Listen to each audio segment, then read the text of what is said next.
새벽 기도의 자리에 나오신 여러분들을 주님의 이름으로 환영합니다. 우리 다 함께 공동 기도문으로 하나님 앞에 기도 올려드리도록 하겠습니다. 마음 모아 샘물의 기도를 하나님께 드립니다. 먼저 우리의 믿음을 고백합니다. 사람마다 먹고 마시는 것과 수고함으로 낙을 누리는 그것이 하나님의 선물인 줄도 또한 알았도다. 아멘. 감사하신 주님, 우리에게 주신 모든 것이 하나님의 선물임을 고백합니다. 감사의 계절을 맞아 하나님께서 베푸신 은혜에 감사하게 하소서. 우리의 입술에 감사의 고백이 늘 넘쳐나게 하소서. 교회와 예배를 위해 기도합니다. 주의 집에 사는 자들은 복이 있나니 그들이 항상 주를 찬송하리이다. 아멘. 예배를 받으시기에 합당하신 주님, 주의 궁정에서의 한 날이 다른 곳에서의 첫날보다 나음을 기억하게 하소서. 교회가 예배 공동체임을 기억하게 하시고 매주 마음과 정성을 다해 최고의 예배 드리게 하소서.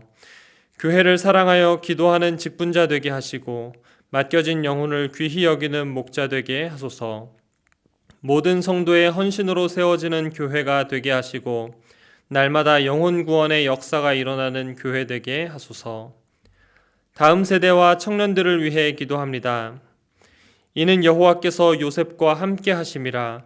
여호와께서 그를 범사에 형통하게 하셨더라. 아멘. 형통케 하시는 하나님, 우리를 인도하신 것 이상으로 사랑하는 우리의 자녀들의 걸음을 형통하게 하소서.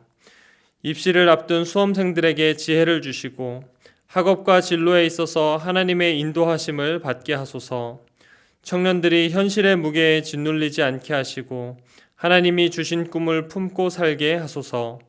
하나님의 함께하심이 형통의 비결임을 깨닫고 늘 하나님과 동행하게 하소서. 환우들을 위해 기도합니다. 사랑하는 자여, 내 영혼이 잘됨같이 내가 범사에 잘되고 강건하기를 내가 간구하노라. 아멘. 영육을 강건케 하시는 하나님, 육신과 정서적 어려움으로 고통받는 이들을 긍휼히 여기소서. 우리가 함께 기도할 때 치유와 회복의 기적이 일어나게 하소서. 어려움 중에도 하나님의 살아계심을 믿고 모든 일에 우리와 똑같이 시험을 받으신 그리스도를 바라보며 승리하게 하소서. 나라와 열방을 위해 기도합니다. 온 땅이 주께 경배하고 주를 노래하며 주의 이름을 노래하리이다 할지어다. 온 땅의 주인이신 하나님, 코로나가 속히 종식되게 하시고 주님의 공의와 평화가 넘쳐나는 나라가 되게 하소서. 우리 사는 이 땅이 복음으로 새롭게 되는 역사를 주소서. 멀리 복음을 전하는 선교사들의 필요를 채워주시고 주의 복음이 땅끝까지 전파되어 온 땅이 주께 경배하고 주를 찬양하게 하소서. 오늘도 샘물 성도들의 걸음에 동행하여 주시고 삶의 현장에서 그리스도의 향기를 드러내는 삶이 되게 하소서. 예수님의 이름으로 기도합니다. 아멘. 오늘 저와 여러분들이 함께 나눌 말씀은 역대하 33장 1절부터 13절까지의 말씀입니다. 므낫세가 왕위에 오를 때에 나이가 12세라 예루살렘에서 55년 동안 다스리며 여호와 보시기에 악을 행하여 여호와께서 이스라엘 자손 앞에서 쫓아내신 이방 사람들의 가증한 일을 본받아 그의 아버지 히스기야가 헐어버린 산당을 다시 세우며 바알들을 위하여 제단을 쌓으며 아세라 목상을 만들며 하늘의 모든 1월 성신을 경배하며 섬기며 여호와께서 전에 이르시기를 내가 내 이름을 예루살렘에 영원히 두리라 하신 여호와의 전에 제단들을 쌓고 또 여호와의 전 두 마당에 하늘의 1월 성신을 위하여 제단들을 쌓고 또 흰놈의 아들 골짜기에서 그의 아들들을 불 가운데로 지나가게 하며 또 점치며 사술과 요술을 행하며 신접한 자와 박수를 신임하여 여호와 보시기에 악을 많이 행하여 여호와를 진노하게 하였으며 또 자기가 만든 아루색인 목상을 하나님의 전에 세웠더라.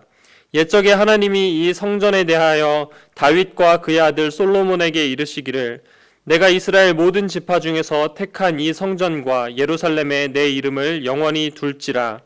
만일 이스라엘 사람이 내가 명령한 일들 곧 모세를 통하여 전한 모든 율법과 율례와 규례를 지켜 행하면 내가 그들의 발로 다시는 그의 조상들에게 정하여 준 땅에서 옮기지 않게 하리라 하셨으나 유다와 예루살렘 주민이 므낫세의 꾀임을 받고 악을 행한 것이 여호와께서 이스라엘 자손 앞에서 멸하신 모든 나라보다 더욱 심하였더라. 여호와께서 므낫세와 그의 백성에게 이르셨으나 그들이 듣지 아니하므로 여호와께서 아수르 왕의 군대 지휘관들이 와서 치게 하심에 그들이 므낫세를 사로잡고 쇠사슬로 결박하여 바벨론으로 끌고 간지라. 그가 환난을 당하여 그의 하나님 여호와께 간구하고 그의 조상들의 하나님 앞에 크게 겸손하여 기도하였으므로 하나님이 그의 기도를 받으시며 그의 간구를 들으시사 그가 예루살렘에 돌아와서 다시 왕위에 앉게 하심에 므낫세가 그제서야 여호와께서 하나님이신 줄을 알았더라. 아멘. 오늘의 말씀은 선택입니다. 순간의 선택이 평생을 좌우한다는 말이 있을 정도로 우리 삶에 있어서 선택은 굉장히 중요한 요소입니다. 하다못해 마트에서 과일을 하나 산다고 할지라도 또 인터넷 쇼핑을 하더라도 이리저리 비교해보고 고심해서 선택을 하게 됩니다. 한 철학자는 인생은 B와 D 사이의 C라고 말했습니다. 출생과 죽음 사이에 수많은 선택이 있다는 것입니다. 저와 여러분들에게 있어서도 선택의 문제는 굉장히 중요합니다. 수많은 선택 중에서도 특별히 죄의 문제 앞에서 그리스도인인 저와 여러분들이 어떠한 선택을 해야 하는가, 이것이 참으로 중요합니다. 선택의 갈림길에서 저와 여러분들은 어떠한 자세를 견지해야 하는지 함께 나누도록 하겠습니다. 첫 번째로 선택의 갈림길에서 우리의 자세는 방향을 살펴야 합니다. 지금까지 내가 어떠한 길을 걸어왔는지 되돌아볼 필요가 있습니다.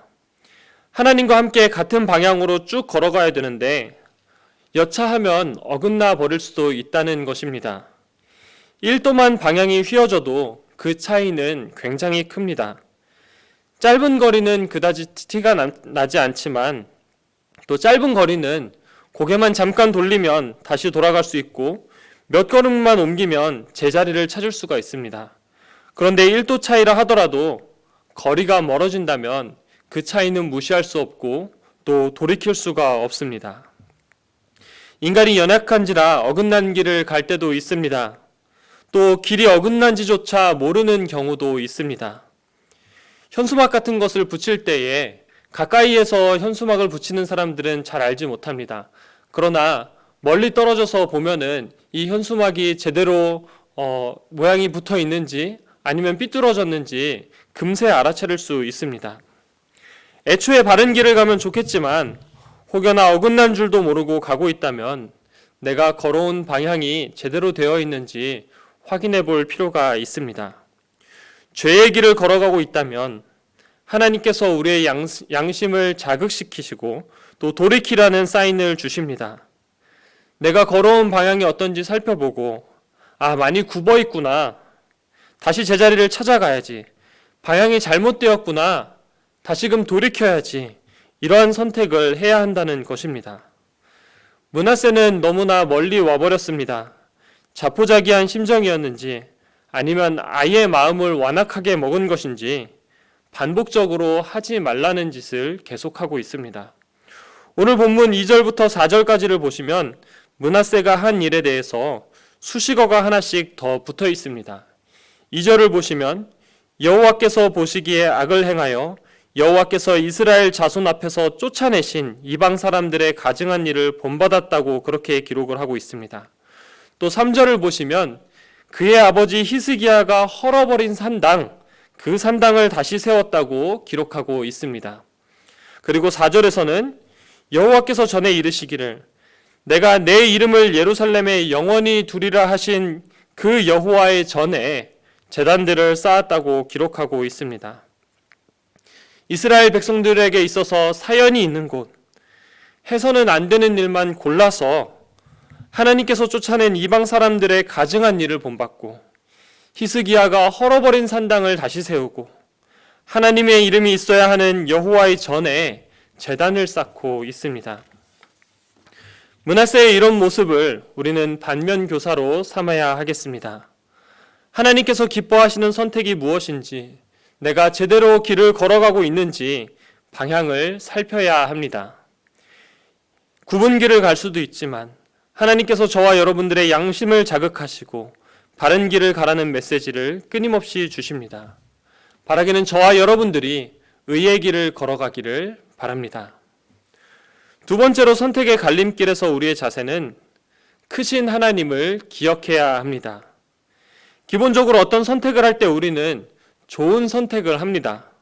기왕이면 나한테 이익이 되고, 기왕이면 모두에게 유익이 되고, 가능하다면 장기적으로 볼 때에 좋은 것을 선택을 합니다.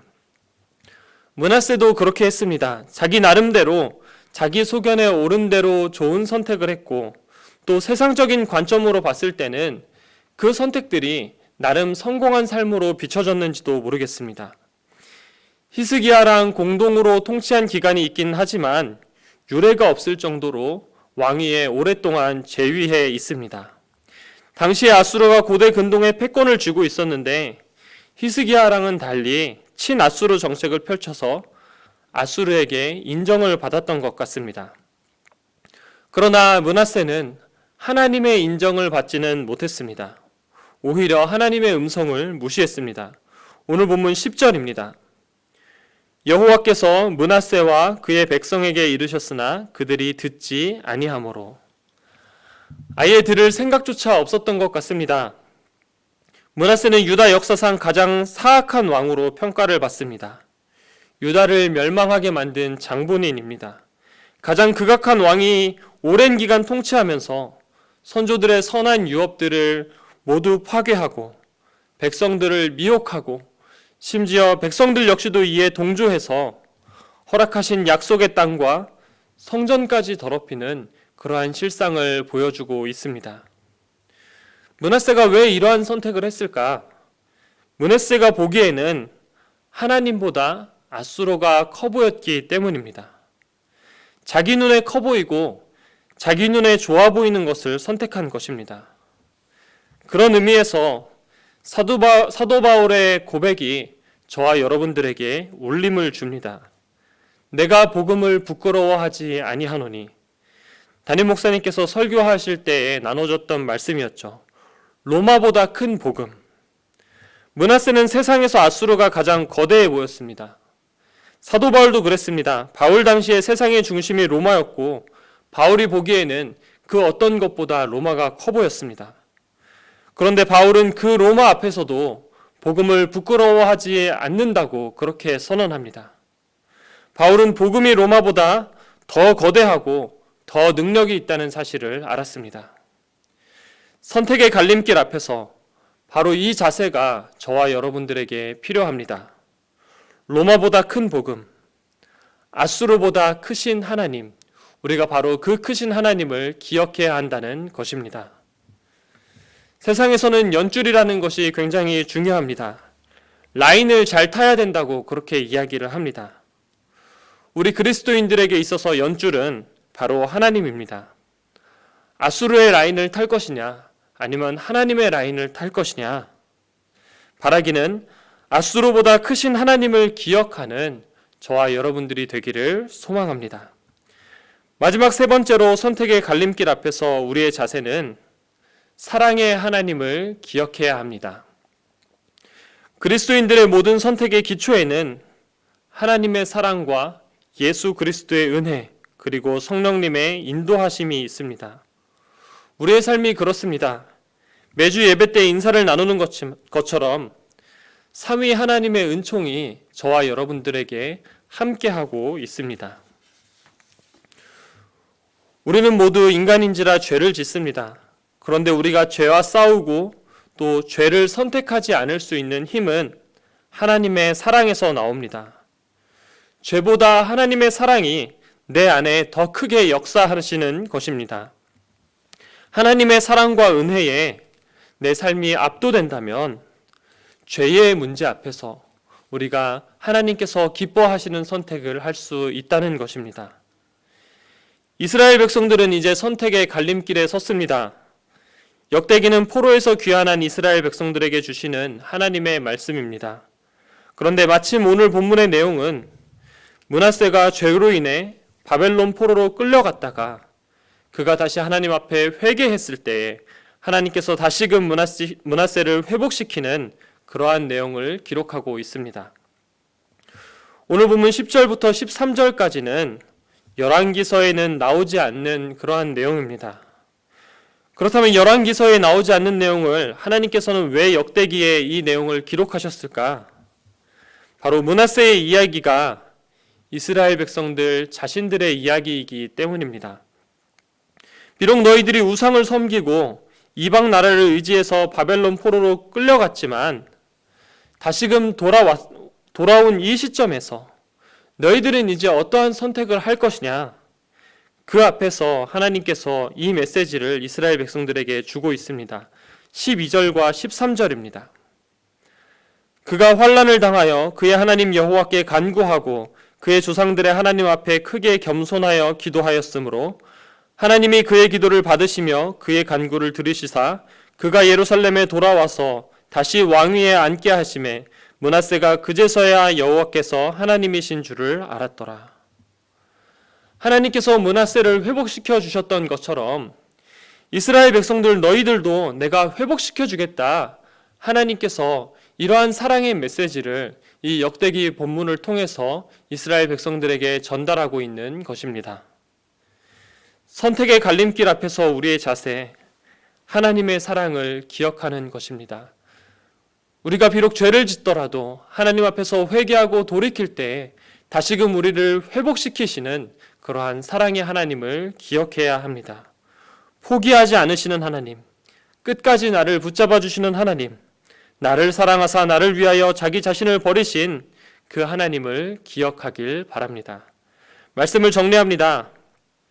오늘의 말씀은 선택의 갈림길 앞에서입니다. 늘 죄와 싸우는 것이 성도의 길입니다. 죄 앞에서 어떠한 선택을 할 것인가? 오늘의 말씀이 도움이 되면 좋겠습니다. 내가 걸어온 그 길을 다시 한번 살펴보고 그 어떤 세상적인 유익보다 크신 하나님, 거대하신 하나님을 기억하고 나를 사랑하시는 사랑의 하나님을 기억함으로써 죄의 유혹 속에서도 하나님께서 기뻐하시는 걸음을 내딛는 저와 여러분들이 되시기를 우리 주님의 이름으로 축원드립니다. 아멘.